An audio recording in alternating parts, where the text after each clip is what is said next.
So we will be starting the session. Namaste. The environment, after all, is where we all meet, where we all have a mutual interest. It is one thing that all of us share. It is not only a mirror of ourselves, but a focusing lens on what we can become. Famous saying by a Lady Bird Johnson. She's the First Lady of United States. I'm Dr. Mitali Raja from Lung Care Foundation. I'm a program head. Along with me is Dr. Carmen Uppal. She's a program manager. We are your hosts today. Welcome you all. Welcome. We welcome you all to the Women Leadership eConclave, Saaf Hawa or Nari, Har Sheher Ki Tayyari. For Gloria, it means, the Hindi word says, clean air and women, readiness for each city. The theme of this year's International Women's Day is Digit All, Innovation and Technology for Gender Equality. Women have played a crucial role in environmental protection throughout the history. Starting was the first ever environmental movement in 1731 by the Bishnoi women in Rajasthan, who sacrificed their lives to protect the trees. The Chipko movement, the Narmada Bachao Andolan are some of the other examples of women's participation in environmental protection. I welcome all the women power who have contributed in their fields. Our expert speakers consist of women leaders coming from the various parts of India. They will showcase their experiences and success stories relating to clean air and managing the challenges of health vis-a-vis our enemy, air pollution. This is a common zeal by all of us to ensure that we create a better, brighter, and breathable future. Lung Care Foundation is committed to the cause through our three broad objectives: advocacy, capacity building, and research. Today, we shall be listening to the ladies in terms of the roles they have played in various cities of India to bring about the positive, affirmative changes that influence these societies to bring about results in the right direction. The challenge is huge, and the actions needed are much bigger. Even small steps are very vital in the long and arduous journey that has to take place. So during this program, you may have some questions for the general audience I'm talking about. Kindly keep them brief and write them in Q&A tab, only so that we may pick up some of these questions for our women leaders. Please avoid making any statement. It's just a request to all the audience. Now, we are very delighted to have the presence of Ms. Gloria Babina, the Minister of Counselor for Public Diplomacy at the US Mission to India since October 2021, where she oversees public diplomacy programs pan-India. Gloria joined the US Diplomatic Corps in 1989 and has served in cities across the world, including Costa Rica, Havana, Athens, Naples, Roma, and Bangkok. She is the recipient of several superior and meritorious honor awards, including being the recipient of department's higher honor in the public diplomacy field, Edward R. Murrow Award for excellence in public diplomacy in 2012.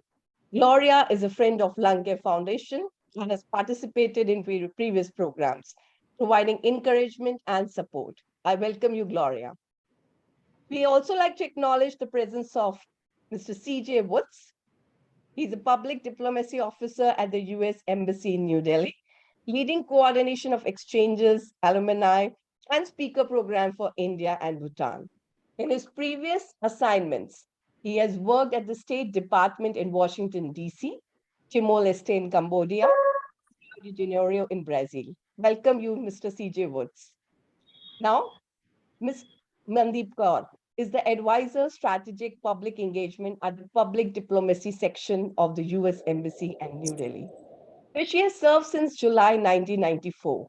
Over the years, Mandeep has worked on key issues आप to बाद में connect person करो US मैं India webinar में हूँ strategic partnership, you just note down including points improving air tomorrow I'll talk quality, to you on phone women's okay empowerment, and many others. It's been a pleasure to work with Ms. Mandeep on air quality grants since 2019. I welcome you, Mandeep. Thank you. Now, I request Ms. Gloria Babina to deliver a keynote to set the space, to set the pace and context, and thereafter we shall be listening to multiple women leaders of India. I welcome you, Gloria. Thank you so much, Dr. Mithali Raja, for setting the tone for today's eConclave. As we celebrate Women's International Month across the globe, I am delighted to be part of this webinar that will highlight the work of Indian women leaders who have led successful air quality campaigns and initiatives that have transformed the lives of hundreds of thousands of people. I'd like to add my very warm welcome to the panel today. Each one of you and your organizations demonstrates exemplary leadership through your innovative programs, initiatives, and campaigns to improve air quality and the environment. The results of your efforts help improve the health of people across India and indeed across the globe, especially for the most vulnerable people living in underserved communities. You are leaders who inspire, motivate, and help people lead healthier and happier lives. Globally, the United States support efforts to empower women and marginalized communities through a range of programs, including those focusing on education, health, sports, and cultural preservation. We are confident that these collective efforts will lead to healthier communities. The U.S. mission in India appreciates our partnership with the Lung Care Foundation for the past 4 years on a campaign to improve air quality and counter air pollution. The LCF, along with policymakers, opinion leaders, doctors, educators, civil society change makers, parents, media representatives, and other partners like you, are the leaders who help us achieve our shared goals for an improved environment. It is heartening to note the LCF has amplified the reach of its messaging campaign to improve air quality through print and social media, wall art, billboards, videos, and webinars like this one. My very special thanks to the entire Lung Care Foundation team for putting together this webinar, especially Dr. Arvind, Rajiv, Mithali, Carmen, Rohit, and Hamid, as well as our embassy team, Mandeep Kaur and CJ Woods. Promoting clean air practices and policies to combat the climate crisis is a key U.S. government priority. Equally, promoting the social and economic empowerment of women with a special emphasis on diversity, equity, inclusion, and accessibility is at the heart of our work here in India and around the world. The United States is committed to achieving a carbon pollution-free power sector by 2035, putting the United States on an irreversible path to a net zero emissions economy by 2050. This includes the US government's goal to use 100% renewable energy by 2035, which will dramatically improve waste management, energy conservation, and water efficiency in US global operations. Here in India, the US mission also does its part. The embassy has an air quality monitoring program with on-site measuring instruments. In fact, the US Embassy's air pollution monitor covers the area of Chennaiyappally and measures PM 2.5 particulates on the embassy compound. The mission also takes great pride in ensuring a green compound. Just last week, Secretary of State Anthony Blinken was in New Delhi to participate in the G20 Foreign Ministers meeting. As he noted, the United States is working with India on a range of important regional and global issues to ensure a successful year as the G20 chair. Among these global challenges are improving air quality and addressing climate change, challenges we need to address collectively. As each of the panel members share success stories to combat air pollution and improve air quality, I know we all will be inspired by their leadership and will come away with an even greater sense of urgency, innovation, and commitment to tackle this environmental challenge.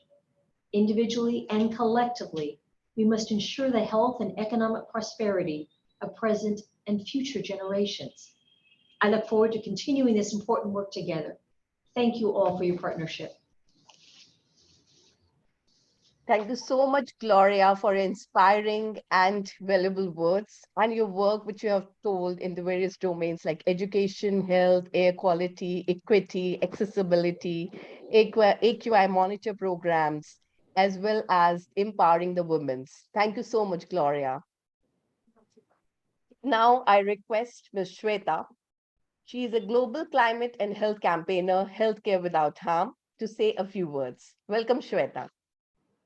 Thank you, everyone. And it's a pleasure and honor to be here with everybody. And I'm really going to try to keep up to the 300-second target that's been given. Today, I'm a messenger of a story of success that inspires me. And I have had the privilege and honor to participate and be part of that movement. I'm going to tell you the story of women community health workers in Chhattisgarh. They're called Mitanins, and their fight in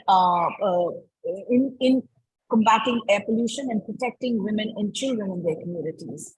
Chhattisgarh in central India, and this is particularly a story from a district called Korba in Chhattisgarh in central India.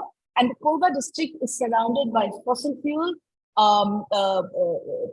coal and power plants, and it's among the top 5 critically polluted regions in the country. It's a classic example of an industrial sacrifice zone. And this district is a testimony to the stark environmental and health impacts of fossil fuels. And in Korba, there are community health workers. They are called Mitanins. And the word Mitanins means a woman's friend. Mitanin's job is to protect, advise, guide pregnant women and new mothers in making sure that they are healthy, their children are healthy, and meet all their development targets. The challenge that Mitanins were facing in Korba was, despite all their good efforts, they were regularly seeing a decline in the health of pregnant women and newborn children. They were seeing very, very clear evidence of low birth weights, preterm births, and increased stillbirths and childhood pneumonia. And that was troubling them because they were doing everything by the book in terms of providing care to the women in the community. And that's when they realized that the culprit was not shortcoming in their tasks. The culprit was the bad air that women were breathing and the communities were breathing and were exposed to. In order to challenge and change the scenario, the Mitanins themselves, and this was with the help of State Health Resource Center and partners like Healthcare Without Harm and Healthy Energy Initiative, we introduced a program training the Mitanins in the science of monitoring air pollution so that they can then use that information to inform vulnerable people in the community, especially pregnant women, newborn children, and the elderly, on how they can protect themselves. Now, there were 2 very beautiful aspects of it. Not only was this information used to protect, empower, and protect ourselves, but this information was also used to empower and protect women and help them hold the polluters accountable. And with this, we have seen how the nature of conversations around air pollution and health shifted from that being a technical problem to a human health problem, to a problem of community well-being. And because that nature of problem got shifted, we saw more women participating in the conversations around decisions around industrial decision-making, in the conversations around shared community health, and in positions holding regulatory agencies and polluters accountable and asking for answers. The beauty of this program was that in this district, even though this is a heavily industrialized district, there were no air quality monitors. So nobody asked the question, nobody gets the answer. Nobody knew what the air quality was like. And with the help of the Mitanin program, we have installed low-cost air quality monitors in this district. People have access to information that helps shape their individual and community decisions, and also thereby mitigating the impacts on air. So far, this program has trained about 500 doctors in the district and over 6,000 Mitanins. The state of Chhattisgarh has about 72,000 Mitanins, and the aspiration and the desire and the hope is that all of them are empowered in this journey, and all of them empower women and their sisters in the community to act on air pollution. I'm going to leave you with this one particular image, which is my favorite image, which kind of integrates citizen science, gender, and community health uh, beautifully in acting on air pollution and health in community. And I really hope that this program is not limited to these districts, but is scaled up to the country, and all of us can be part of this journey. Thank you so much. Thank you so much, Shweta. Your insights and perspectives were truly eye-opening regarding Koba district, where the training has been provided to 6,000 vitamins training program for the air quality, and the 500 doctors as well. Thank you so much, Shweta. Now, I request Dr. Tripta Bhagat ma'am, Vice Chancellor of Santosh Deemed to be University, NCR Delhi, Ghaziabad, to say a few words. Welcome you, ma'am.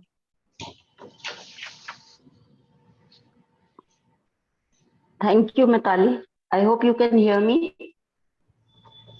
Yes, ma'am, we can hear you. Yes, ma'am. Okay. Yes, ma'am. A very good evening to all the strong, empowered women sitting out there. I would just like to give a brief introduction of myself. That, as Mitali has already said, I am the Vice Chancellor of Santosh Deemed to be University, which is at Ghaziabad. And by profession, I am a surgeon. Why I am saying so? Because at the time when I did my surgery and I became a surgeon, that time females never opted for it. And I had to face a lot of I had some discrimination, gender discrimination, and some financial difficulties I had to face with. But still, my hard work, it overtook everything, and my dedication to my profession. So, but I didn't stop there. I pursued my career at Santosh Medical College. Ma'am, your voice is not audible. Where I became the Ma'am, your voice is not audible, ma'am. professor Dr. Tripta, ma'am. and with my dedication.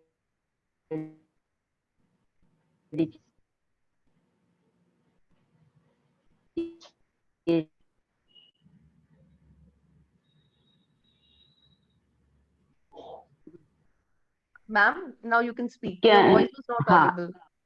Now it's audible? Yes, yes, Can ma'am. you hear me? Okay. Yes, So, ma'am. Yes, ma'am. as I said, that with Lung Care Foundation, our association is of very short duration and it's still in the infancy. But what we have learned from Lung Care Foundation is that they are really working hard to improve the quality of air. And the last meeting, they presented to me a meter gauge, and which I installed at my reception in the university entrance, and I was amazed to see. But in the last 3 years since I have taken over as Vice Chancellor, I would like to tell you that we were a 25-acre land we had. And in the center, we had the medical college, university campus, and the dental college. The whole thing was lying barren. And I think it was because of that the air pollution was too much. Now we have got it all. It is now green and all. It looks, when you enter the campus, you'll be amazed to see all the greenery. Today, I couldn't get the photographs, otherwise, I would have shown you what a revolution has come. And the other thing is that we have organized a lot of camps and workshops in the neighboring areas. And we are telling them, because first it is very important that we should create an awareness. People don't understand what we are talking about, what actually air pollution means. And the other thing which was very common around our campus was this tobacco and smoking. So people don't realize that smoking also increases the air pollution.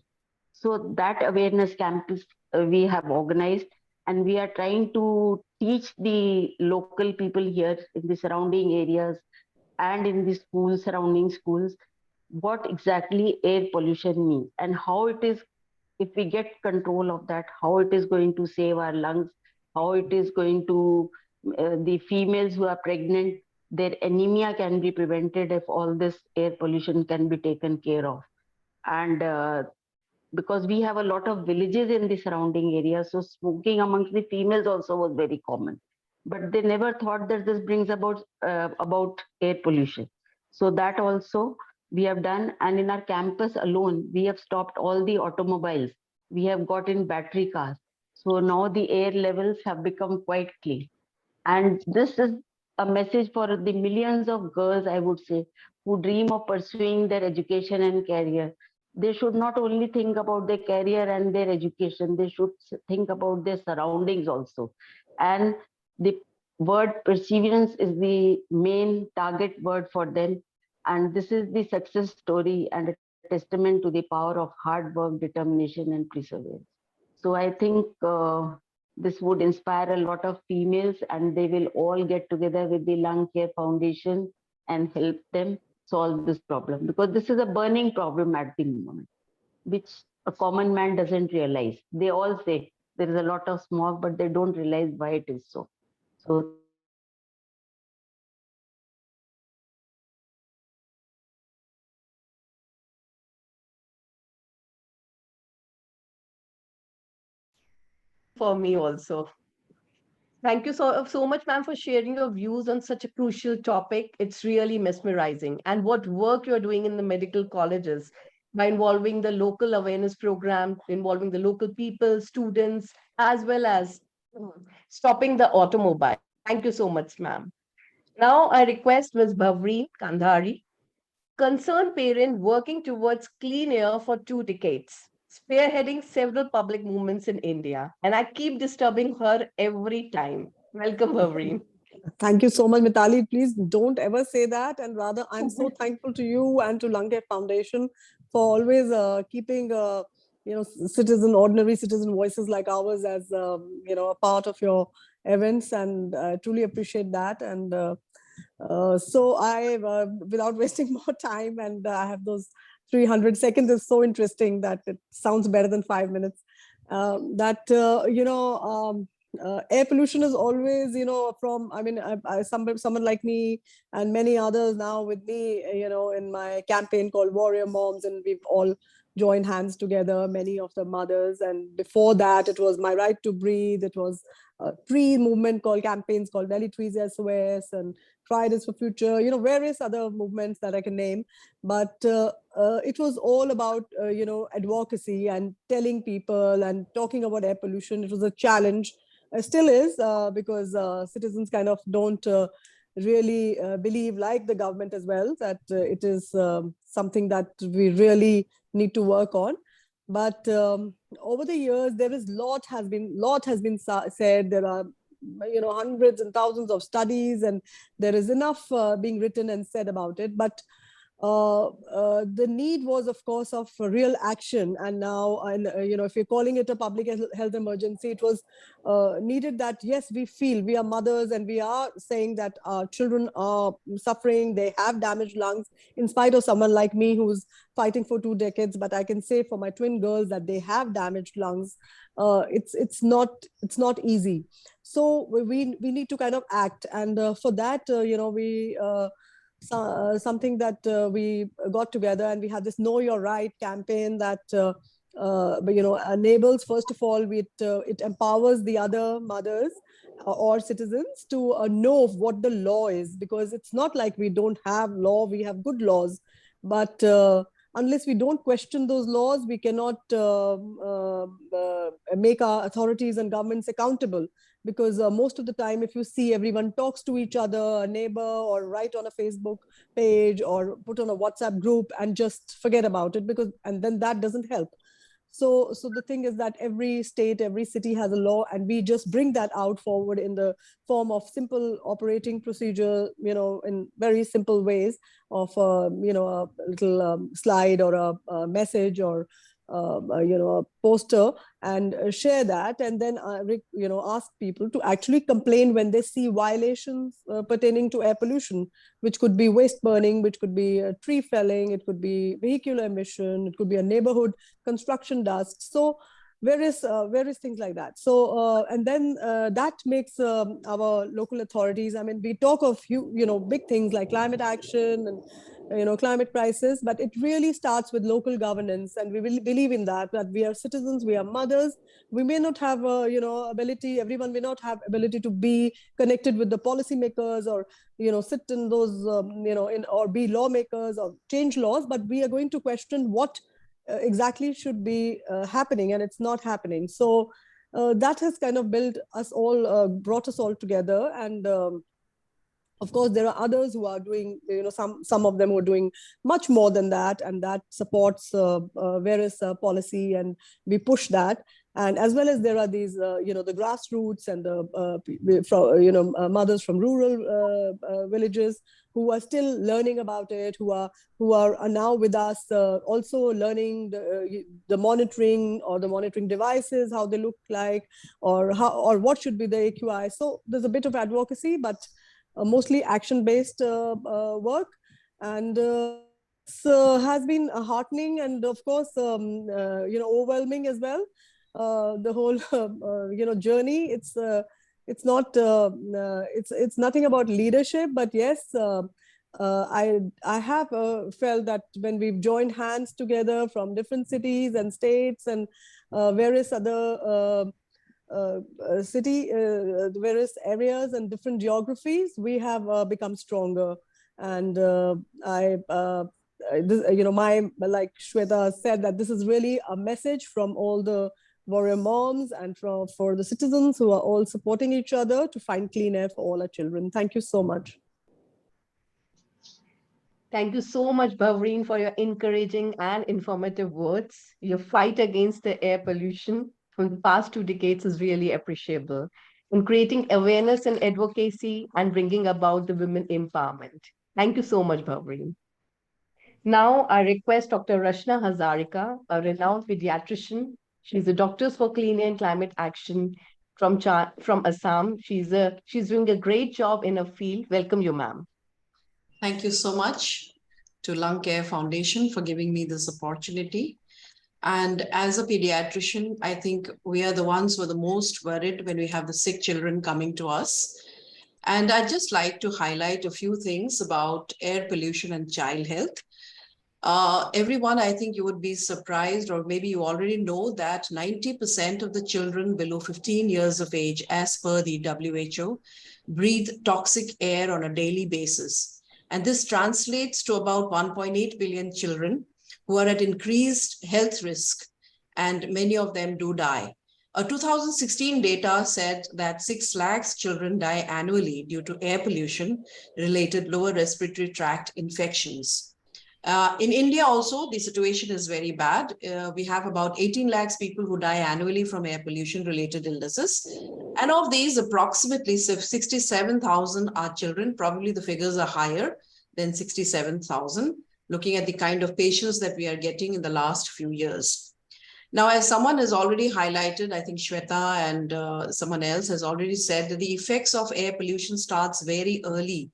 And it starts when the babies are inside the mother's womb, because the inhaled pollutants from the mothers transfer to the baby. And we are seeing the effects of that in the form of a lot of low birth weight babies being born, many premature deliveries being delivered in India, and some of the women even have stillbirths. In fact, we are the country with the highest amount of low birth weight and premature babies currently in the world.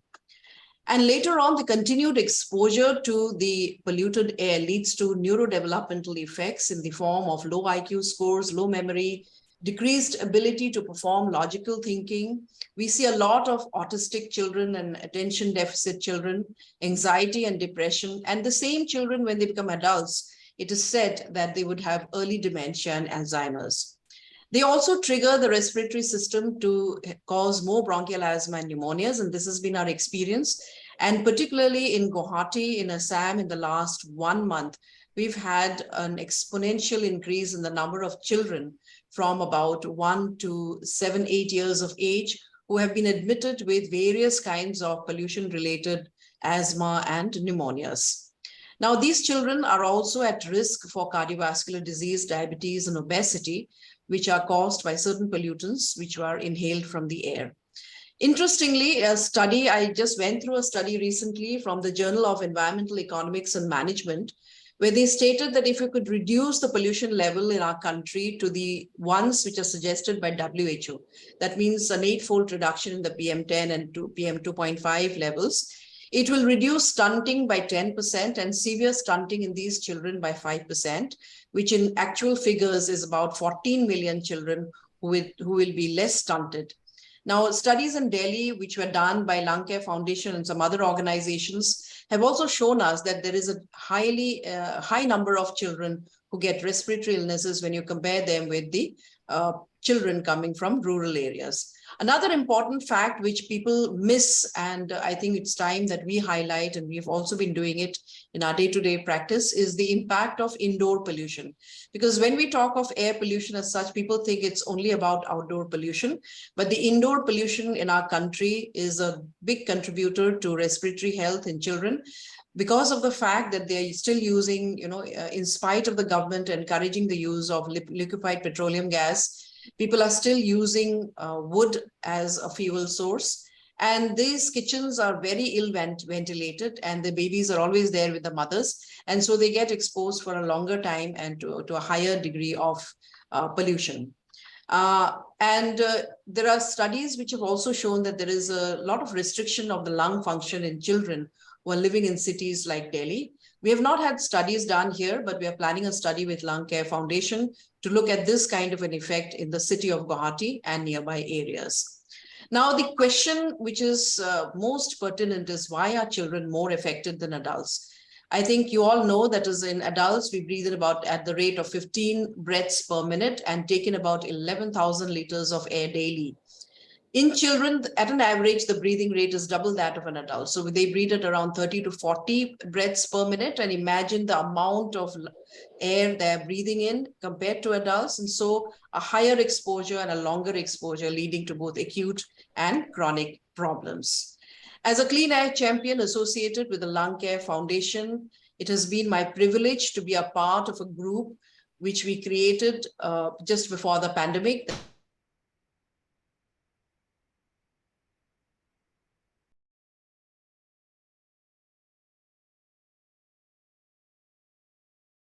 Quality and its health hazards via print, TV, and social media, and also regular tree plantation efforts are done by our members.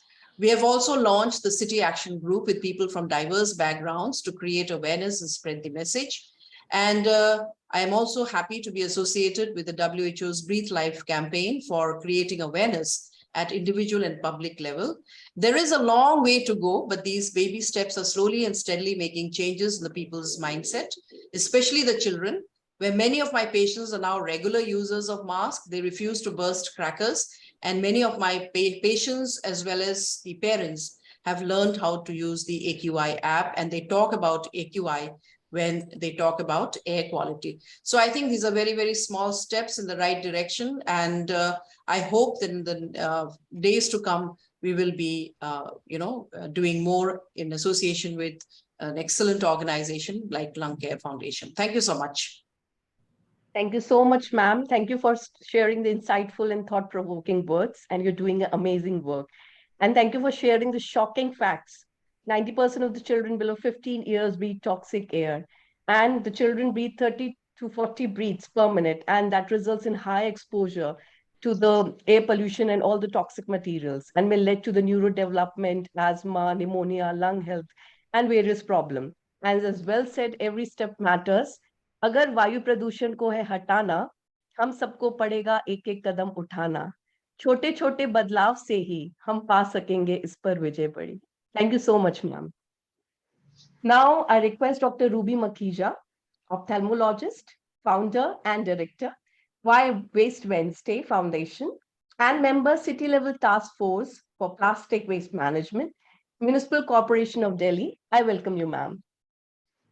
Thank you so much, Mitali ji and Dr. Carmen, for having me over.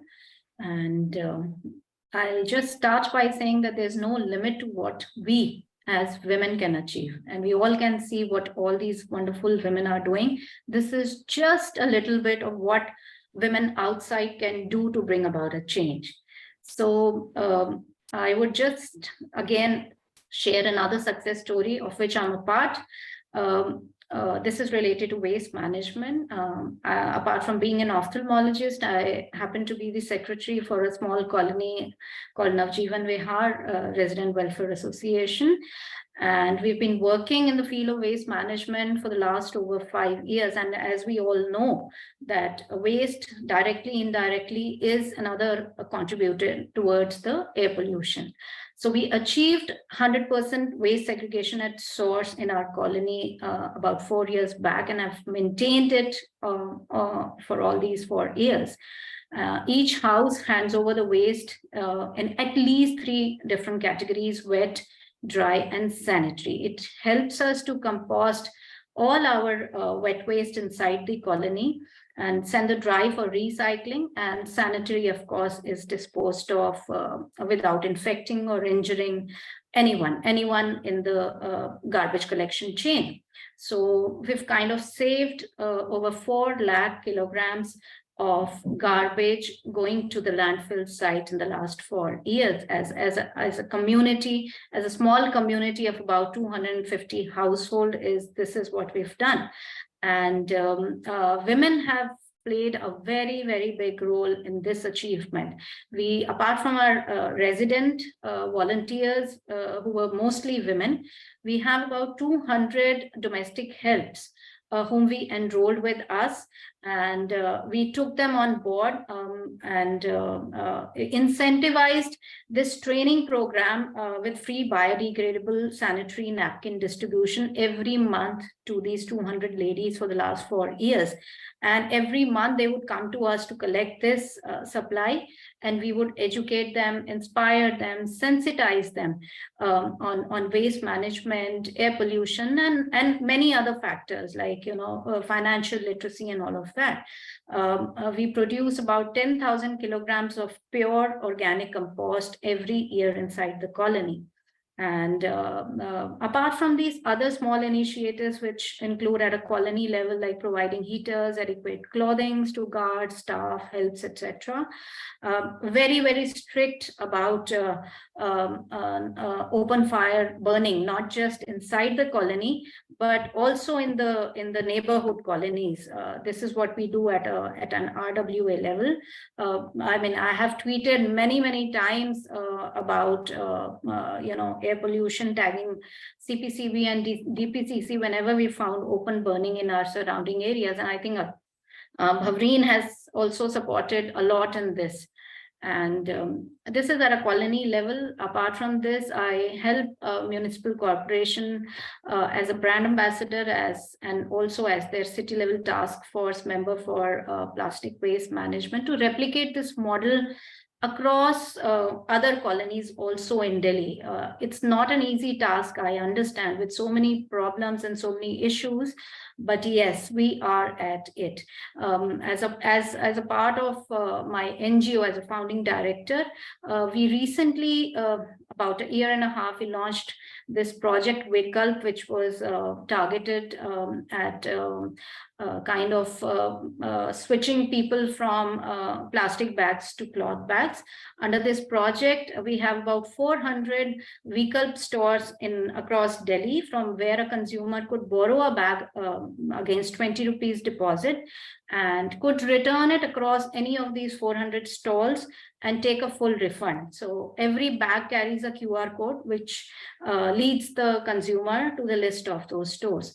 Apart from that, we are working intensively across schools and colleges, raising awareness on waste management and single-use plastic.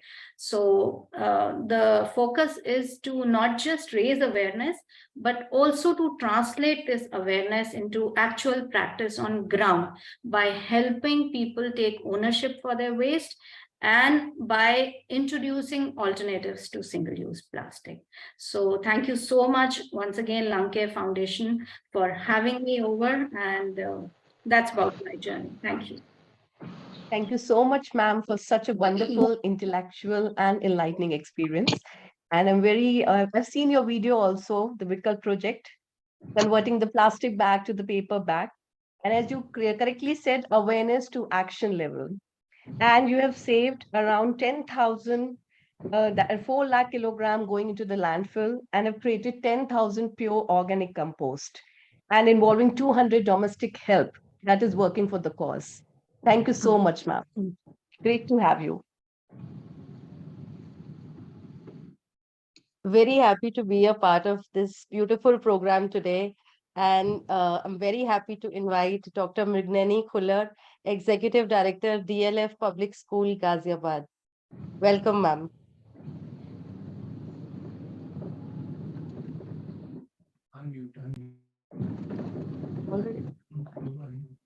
Ma'am, please unmute. We are not able to hear you. Yeah.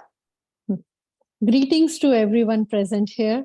I thank Lung Care Foundation for inviting me and giving us the opportunity to celebrate the presence of women in society and to celebrate International Women's Day.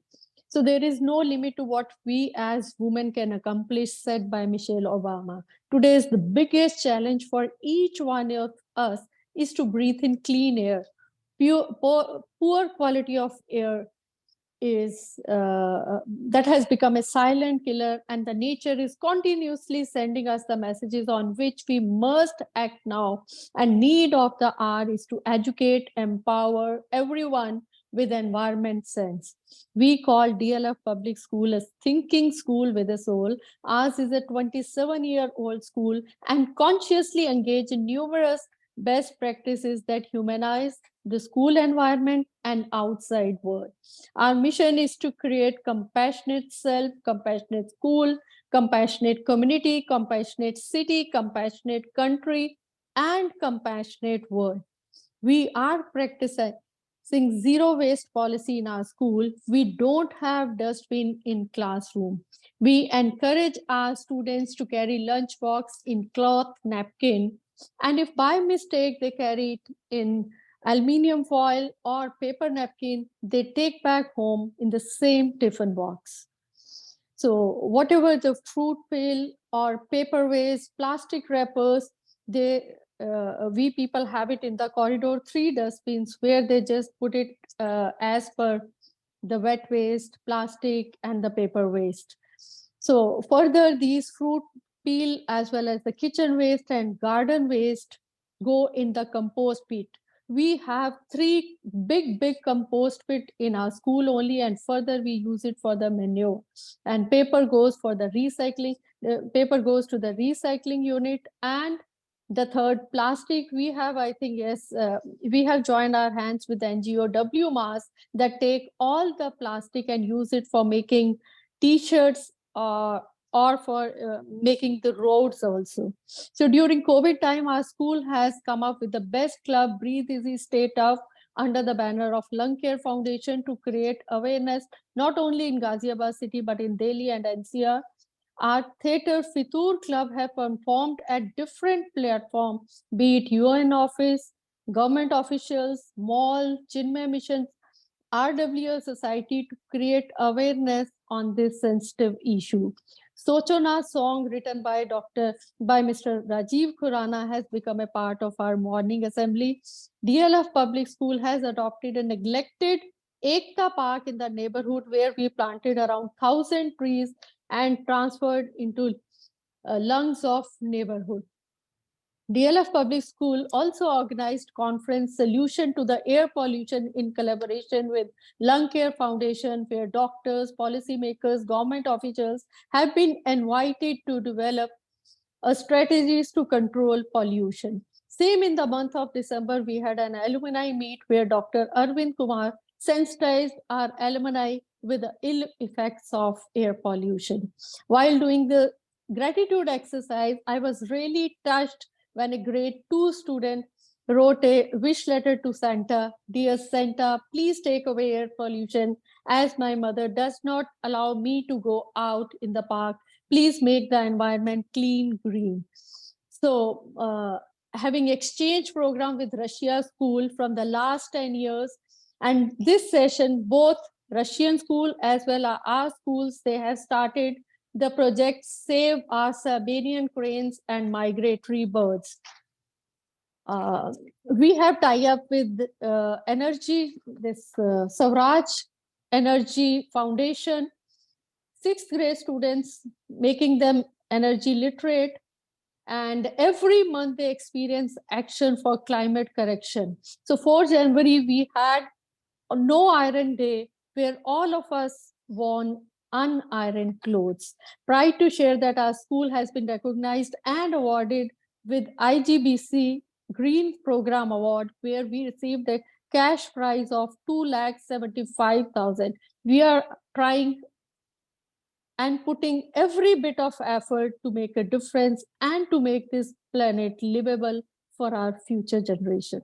Thank you. Thank you, Lankya Foundation. Thank you so much, ma'am. We are very happy to hear from you. What an exemplary school. We really hope that the schools in the nearby areas adopt practices that DLF School Ghaziabad is doing, right from highlighting compassion in everyday life, denouncing plastics, using waste in various forms, and working for the environment. It was wonderful to hear you today, ma'am, and thank you so much. Now, I'd like to invite Bijal Brahmbhatt, who's the director of the Mahila Housing Trust.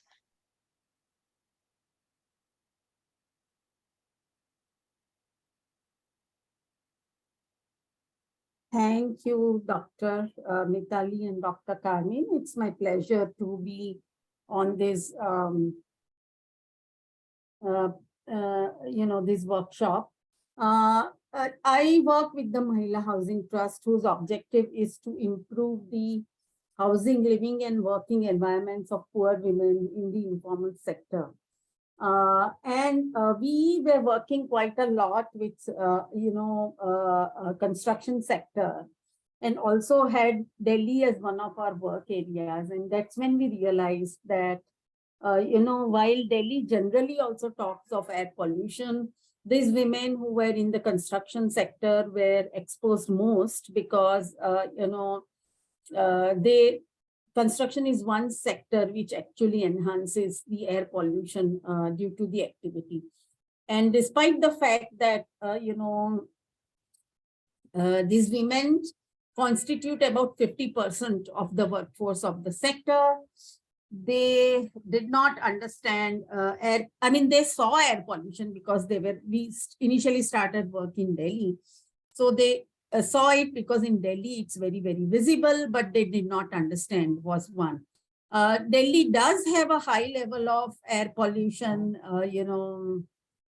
dialogue, but the dialogue actually is extremely elitist. It did not have the voices of informal sector, one, and forget women of that, Also, what was constantly, because we work on poor women, work with poor women on climate change issues, what constantly intrigued us and what we found was an issue of equity, was that when we talked of women's organization or organization working on women's issues, mostly there are organizations who are concentrated on say safety or violence or livelihoods and those kinds of traditional areas, at least with poor women, or say health and education. But it did not really go beyond to something which was, the current biggest issue, which was climate change. And not to say that these issues are, the traditional issues are irrelevant, they are still relevant, but absolutely no women's empowerment or, participation on such issues which are related to climate change. So that's what we chose to do. We started to look at women construction workers with whom we were working and to explain to them the entire science of air pollution. So what we did is we actually, trained them, and we also gave them handheld devices. They also had a larger issue because they could not take it to their construction sites. All of them, when we talked to them, actually mentioned that they feared losing their livelihoods, because the developer was providing them with livelihoods. To talk about him, talk about these things to them very directly, So we actually began with giving them these handheld devices and for them to start measuring exposure data at a very micro level. So, which actually means that they took these handheld devices and everywhere that they went during the 24-hour day, they would measure, the air pollution, which could be at home, which could be, at their work site, which could be at their children's school. And we tried to get this micro level data, not from the viewpoint of actually data capturing scientifically, but more from a viewpoint of women being able to use such technologies and women understanding air pollution, and how, what is the harm that it is causing them. And then, bringing in their voices into the Delhi air pollution campaign. We were working with an organization called Purpose, and jointly we brought in the voices of these poor women once they understood air pollution into the Help Delhi Breathe campaign. We also worked with other labor unions who were working on construction issues.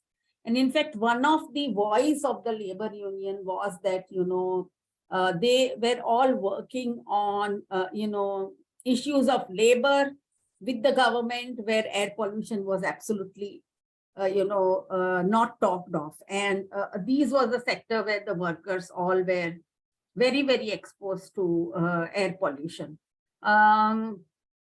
After this kind of intervention, after awareness raising, after bringing in their voices, there were so many women in these areas who started using the Green Delhi app. We helped them download it. We also, helped them to, understand how it was operated and register complaints in the Green Delhi app whenever they, sort of saw air pollution in their areas or at their work sites. And one of the biggest source of air pollution, at least in slums, is the fact that when winter arrives, a lot of the slum dwellers actually, burn the biomass waste, tires and other stuff to feel warm, and just because they don't have access to probably heaters that they require, and it is costly. Another interesting finding was that, when these women, some of the women observed that during early morning hours, around 2 or 3 a.m., the air pollution inside their house was much higher than the air pollution that they had encountered in Delhi during the day. And this was partly because their housing was very small, without ventilation. And also, they very rightly pointed out, also because their husbands were smoking during the night time and they were in the house, and that's what actually increased the air pollution considerably. So these were some of the observations, and what we were able to do is, we invited the government, and immediately after hearing the voices of these women, the government of Delhi declared a subsidy when they closed down the construction sites, during winter, to reduce air pollution. And our women, about 5,000 of them, actually, got access to these subsidies. The other key question that I want to leave here is that, all these women, so for example, the construction workers actually have a construction workers welfare board, and it has social security schemes also on health issues, but it would never think of something like providing subsidies for heaters to these poor women and slum areas so that the air pollution is reduced. And one of the things that the women also voiced to the government is that all slums in Delhi have LPG, connections. But the thing is, they say that at that point in time, post-COVID, the subsidy on the LPG gas connection was reduced heavily. So they all went back to burning biomass. So I think when we talk of social security schemes, we do not actually link air pollution with non-health issues. I mean, health is a very, very big and major criteria, but there are other issues like, heaters, like access to, LPG subsidies, which needs to be taken up. And these are not traditional social security schemes given by the welfare boards of informal sector or by the government. So that was one of the things which has come out very starkly. And we really do hope to expand our work with other women in informal sector like vendors and waste speakers who are much more exposed during the next phase. Yeah, thank you for giving me this opportunity. Amazing work, Beetle amazing. And highlighting and sensitizing the women in the informal sector is very, very crucial. And you've just shared what amazing work, so much of work you are doing with the informal sector. And of course, a woman crafts a family, so she will also change the next generation to come by sensitizing her children, by sensitizing everyone around. So this is great, and we are very happy to have listened to all the work that is done around with the informal sector women and all the challenges that they face, how you are bringing that up and working with the government and other organization to mitigate their problems, what they face regarding air pollution and climate change. So thank you so much, Bijulji. This has been amazing. I would now invite Miss Vaishali Biyani, founder, Day Designs, independent director of Kanpur Smart City. Over to you, Vaishali ji.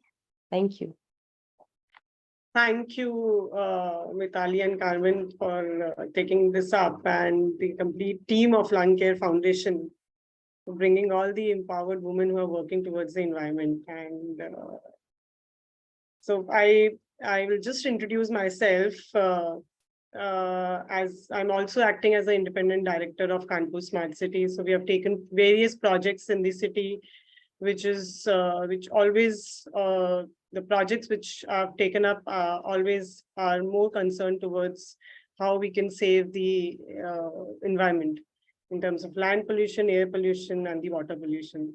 Apart from this, I also act as an entrepreneur and working towards my startup, which is we are saving tires from burning, and we are making products out of scrap tires. So I'll just request to share my screen so that I can show what work we are doing and what we have done till date. So I hope it's visible.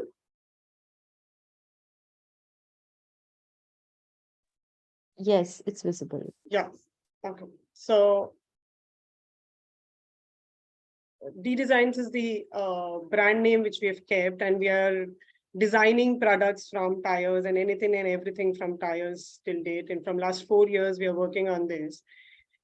So we, as a global problem, we identified because when we see that plastic is being burned or various other products has been burned, what sort of pollution it is creating in the air and what tire is in comparison to bringing up in the air. So we realized, and as per the research, we realized that the black smoke from the tire is 13,000 times more toxic than the coal mine fumes which are coming from the factories. And Kanpur being an industrial city, there are various reactors in and around the city where tire burning is a normal activity for them. So we emphasize more on the repurposing of the tires first before recycling. We do both the repurposing and the recycling as well. We have seen that what material the tire is made up of, what natural resources the tire uses, and how expensive the tire is. And after just using it for 75,000 kilometers, we scrap it off and it ends up in reactors, or they are illegally dumped or burnt across. In winters, people burn it because it takes longer time to burn than the wood. We started thinking of the areas where we can use the material which is being made from the oil and natural rubber. And we came out with the products like furniture, which is only the tire we are using, and there's no external material we have utilized, which is all weatherproof, very comfortable in comparison to what currently you are using in the decor, recyclable, and they look elegant as well. apart from this, we have done various projects which we have used tons of tires in making new life-size sculptures, made various ways to wonder park, educating people, school children, administration, how a waste material can be utilized and can become the star product of the city. So these were all products made purely from tires. The artisans are doing wonderful jobs, and the local villagers are trained for this. And we are using, we are making dustbins out of tire. We are making boards out of tire. From boards, we make dustbins, benches, swings, various other products. We also we also make planters out of it. And if I calculate how much one planter is saving, if the planter weight is 10 kgs, almost 3 times, if we burn this tire of 10 kgs, almost 3 times we are saving to enter into the air if they are burned. So 30 kgs of carbon emissions or the toxic harmful gases we are saving if we are using this product as an alternative product of plastic or metal or any kind of product available in the market. So there's again many such examples which we have installed till date, and these are the benches, beds, swings. These are all ways to wonder parks which we have created around. And till date, I would say we have saved almost 1,500 tons of scrap tires, and the training which we have provided is almost more than 100 local people in and around. They are part of our part of D Designs now. They create bags, they create chappals, they create n number of products only from single material, that is tire, and only scrap material which is left for burning. So currently we are supplying across India, have tied up with local municipal corporations from Lucknow, from Agra, and they're really appreciating this kind of initiative, because at the end of the day, you are giving a second life to a scrap material. So that's what I just wanted to highlight with Lung Care Foundation, which I've never done as my entrepreneur journey towards towards saving the environment. So I chose one product, that is the tires, and I'm working towards it. Thank you. Thank you so much, Vaishali ji. Thank you. And it shows your focus towards sustainability and how picking one product and really focusing and creating amazing, wonderful articles out of the same, so that it does not is not left in the environment to pollute it. And it is amazing. You are using Thank it, you. and not only are you stopping it from creating more pollution, but you're also changing it to be so beautiful and creating such beautiful things. Thank you so much. Thank you for your part. Thanks a lot. Thank you. Now I'd like to invite Miss Nidhi Jamwal. She's the managing editor at Gaon Connection, India's biggest rural communication and insights company. Welcome, Nidhi ji. Thank you. Thank you so much, Lung Care Foundation, for inviting me for this eConclave. And I think it's been wonderful listening to so many women doing amazing work in the field of air pollution and environment. I'll bring in a little bit of perspective of media, of a woman journalist who's been working on environment for the past 22 years. I'm so glad now time has come where environment has become such an important topic, where even a Women's Day meet is talking about an issue of air pollution. But 22 years back, actually, when I started as an environment journalist, environment wasn't really a beat. You would rarely have conversations around environment in TV newsrooms, or you would rarely have newspaper stories talking about air pollution. Or even if there were some stories, they were buried somewhere inside newspaper pages, and environment and air pollution wasn't really an issue. And at that time, I was working with Down to Earth magazine, which is in Delhi, which is an environment and science fortnightly.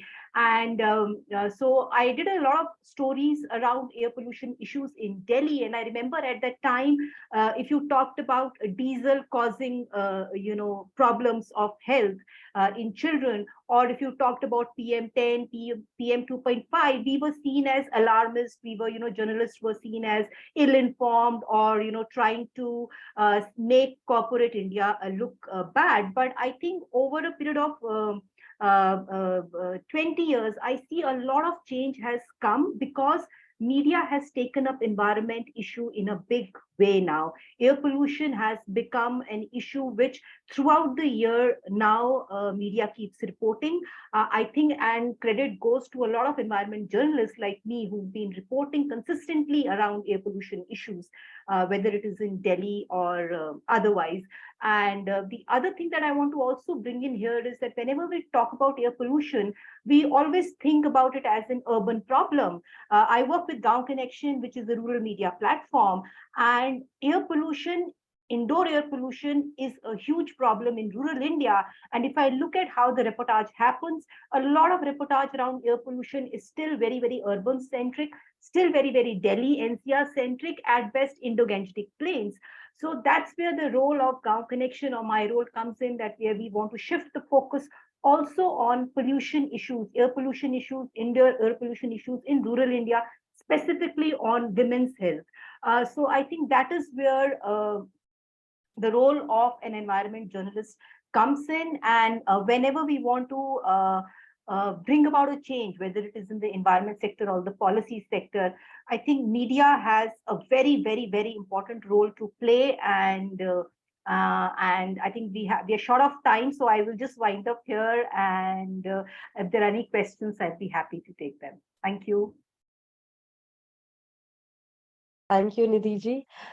We've kept a dedicated question session at the end of the program, and very happy to listen from you how environment is taking up and how media is taking up the whole issue of environmental problems that we have, and this is really required in today's era, because a lot of problems related to health are emanating from the environmental issues that are being created.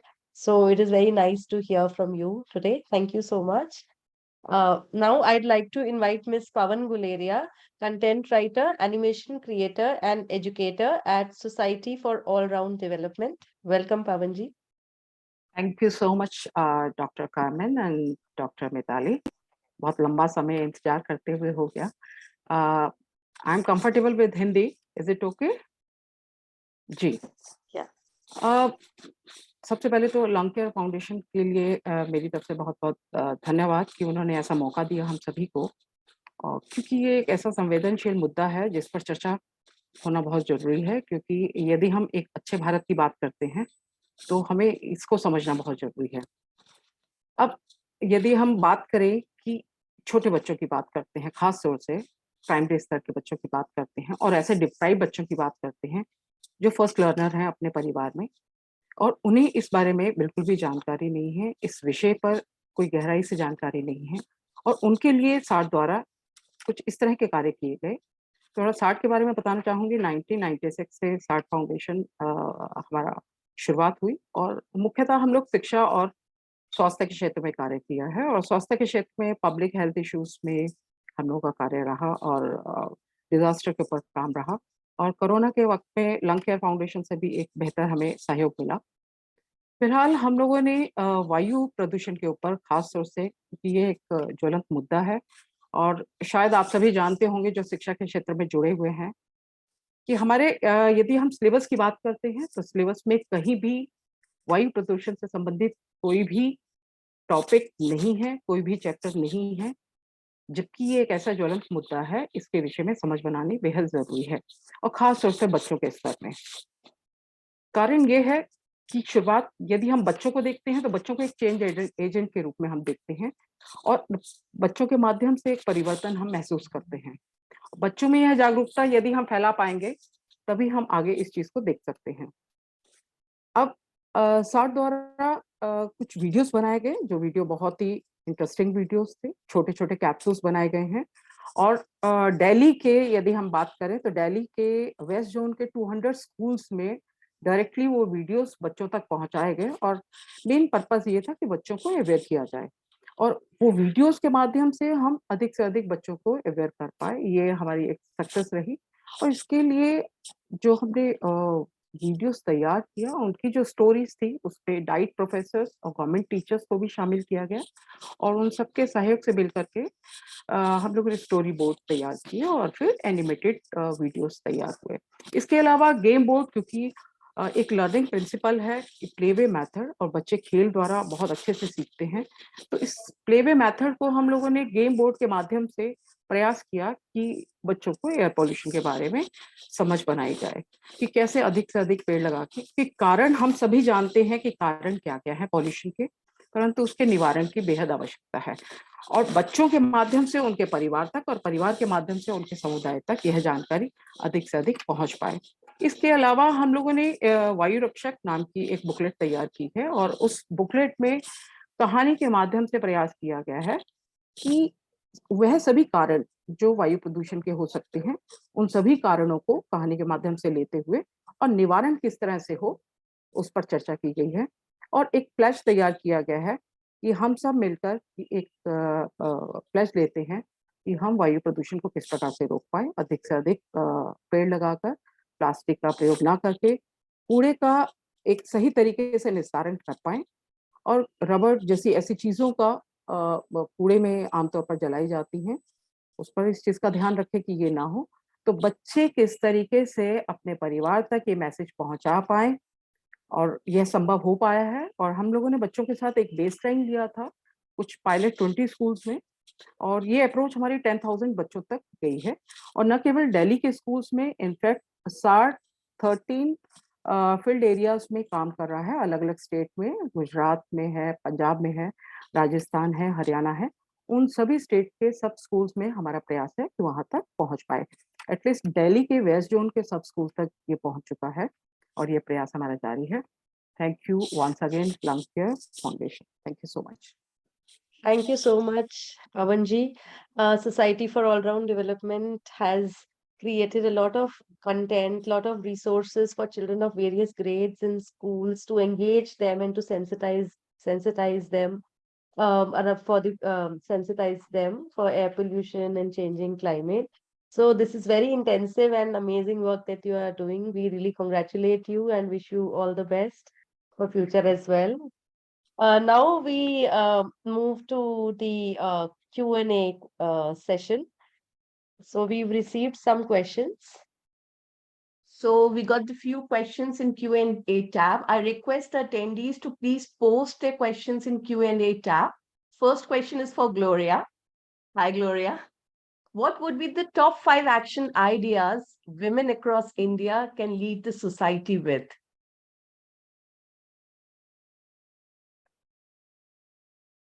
What work actually you have done? Can you give some suggestions regarding that? Thank you. Thank you very much.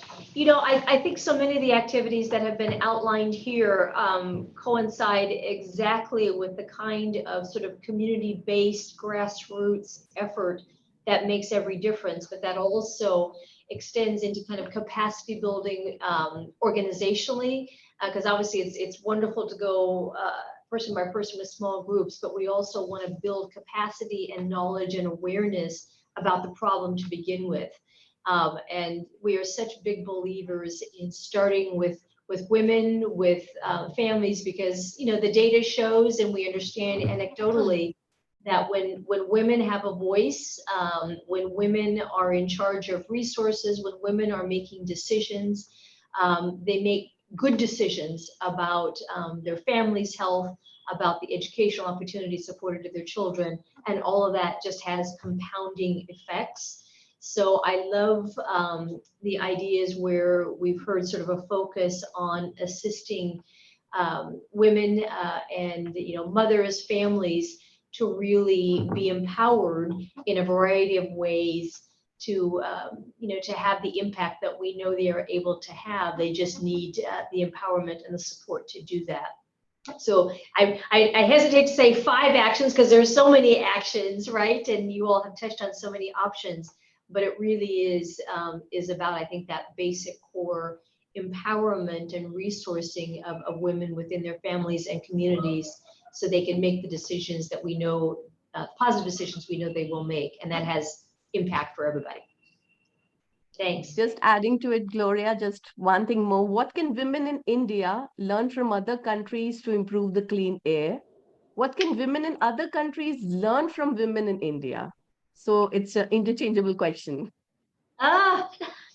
You know, I love, again, sort of getting back to kind of the community grassroots efforts that we see. And I think sometimes, you know, the view from the United States is that, you know, often these communities are very poor, that they don't have many resources, that, you know, there are many challenges.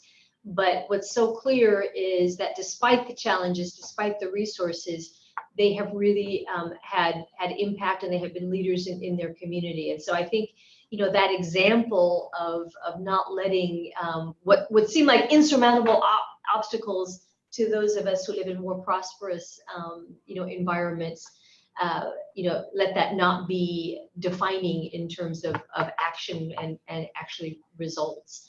You know, and I think, you know, on the other side, I think in the United States particularly, you know, we have a strong record of activism and volunteerism, you know, again, among women, and sticking with our theme of you know, women, International Women's Month. And I, you know, I take the opportunity that that kind of empowerment and an example, that organization is so important to have influence at the state and national levels, in addition to the community levels. And so not being afraid to exercise that as difficult as it might be. So I think there's some good examples in the United States and in other communities about, you know, how that organization really, you know, amplifies the work of individuals. And it's so important to have broad impact. And in a country like India with so much, so great a population and so many challenges,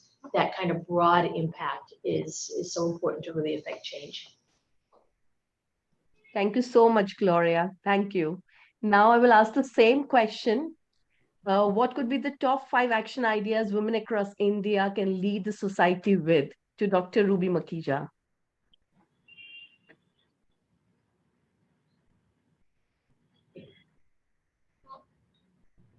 So what can women in India, can I have a question once again? Sorry. Yes.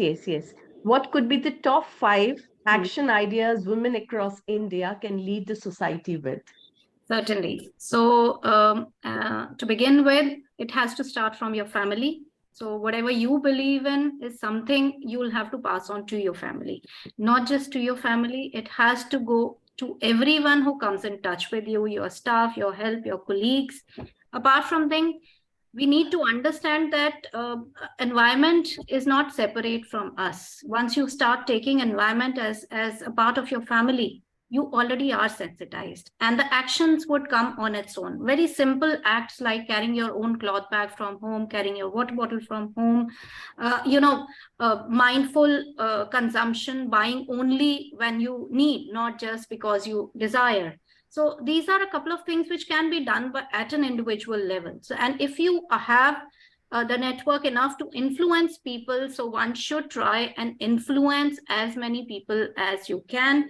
If one changes 5 passes on to 25, it can convert into a mass movement. So very small steps at individual level. And once you start following all of these small steps, I think, and of course, I mean, needless to say, it has to be within the legal boundaries. Law says we don't have to burn open fires. We should avoid that. Give adequate clothing to your. These are small, very, very small steps. So once you get conscious and aware, I don't see why you will not be able to follow it, and spread it as far as you can. Thank you. Thank you so much. Now I'm asking the same question to Dr. Tripta Bhagat, ma'am. What would be the top 5 action ideas women across India can lead the society with?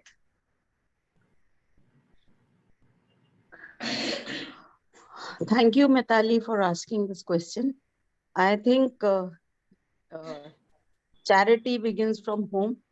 It is the home which has to be first kept clean. The pollution at home has to be prevented. then it comes to your surrounding areas, your sectors, then your whichever society you belong to. If you belong to a housing society, your society has to be sensitized. Then one more important aspect is that we should start all this from the school level. We should bring this awareness into these schools. And as we teach the small children or infants the ABC and the K, K, G, we should teach them about the air pollution also. So I think, and because this has to become a sort of a reflex, that they should know what pollution is and what causes pollution, so that it can be prevented. And then, as we have the driving this thing, we should licenses and strict rules to follow to get a driving license. Similarly, it should be at the college level, because this is the generation which can bring about the change in the masses. So I think these are my suggestions. Thank you so much. Thank you so much, ma'am. Thank you. So we have a couple of more questions.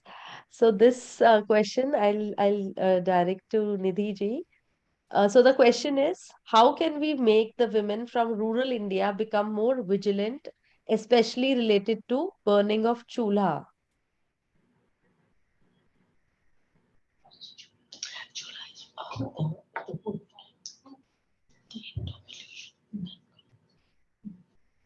Repeat the same question. I think maybe the connection or boost.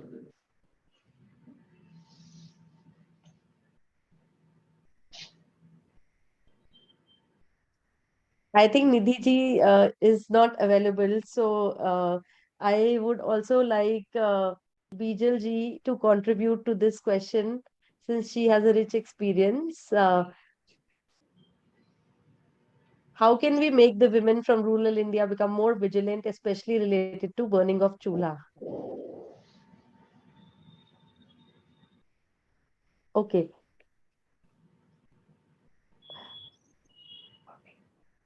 Bhavreen ji, if you'd like to contribute. Sure, Dr. Carmen, and no G, please.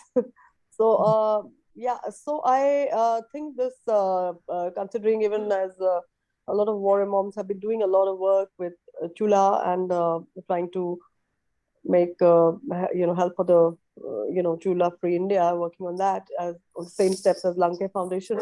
I think it's extremely important to connect the health and the indoor air pollution and, this biomass burning.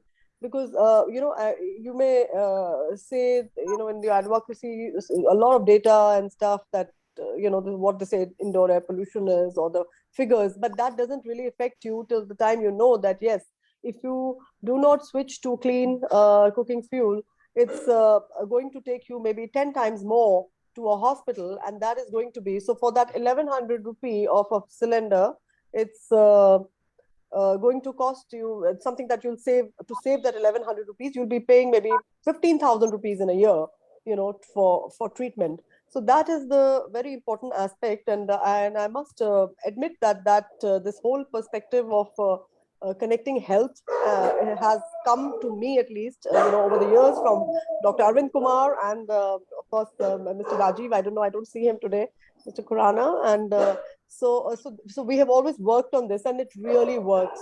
It does work. So it's important that in the advocacy, this aspect is taken up at every point. Of course, connecting sharing health and and how much it costs. Because even on some of our surveys that we've been doing recently, that on some research, we've also asking that question, that how many times did you go to a hospital where they're burning biomass as compared to the ones who are burning an LPG or a induction cooking or something.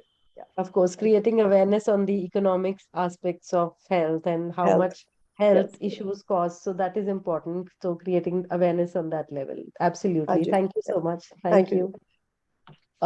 So next question we have, how the teacher as a mother should prepare the child in every home to look after changing climate, clean air, etc. So this question, Dr. Mrignani, if you can answer, please. Yes, yes. As you know, we are already, I think, yes, making our parent also aware, because this year we have organized around 15 class special assemblies where we have invited the parent. And this year, especially this session, the theme was climate change. How I think, yes, this this air that is affecting us. And the children, I think, yes, they came up with the different ideas only. Every ideas were different, where I think, yes, they have made the parent also sensitized about this issue. So this way, not only we people are, I think, making our students, but for the students, they are teaching our parents. That is also one big thing. So another answer, just would like to give it, I think, yes, about that villagers also. I would like to send my Fitur Theatre Club to that village only, just to sensitize and empower these village ladies. And they are really, I'm telling you, very effective in making them, in sensitizing them, these people. Thank you. Thank you. Thank you for the insight, Dr. Mrignani. Now, I just want to ask the question to Dr. Tripta ma'am. My husband, there's a one question that came. My husband and his friends smoke a lot and also eat a lot of pan masala. What can the doctors advise so that they shun the habit?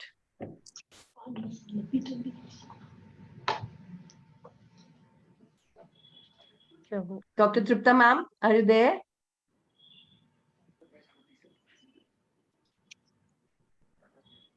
I think Dr. Tripta ma'am is on mute, and I will ask the same question to Dr. Ruby Makhija ma'am. Yes. So, see, as a doctor, we all are aware of the harmful effects of these consumables which you just mentioned. I think the best way where I sensitize, people to kind of give up these habits. It's not easy. It's really not easy when you're addicted to it. So I think the other day also I was just watching Facebook, and it just came up as a pop-up, a picture of a person who was suffering from cancer. All right. So, I mean, tell them that, make them see the downside of these kind of things which they consume. That is the only way to sensitize. Nothing short of that is going to help, because once you are addicted to it, it's very difficult to give up the habit.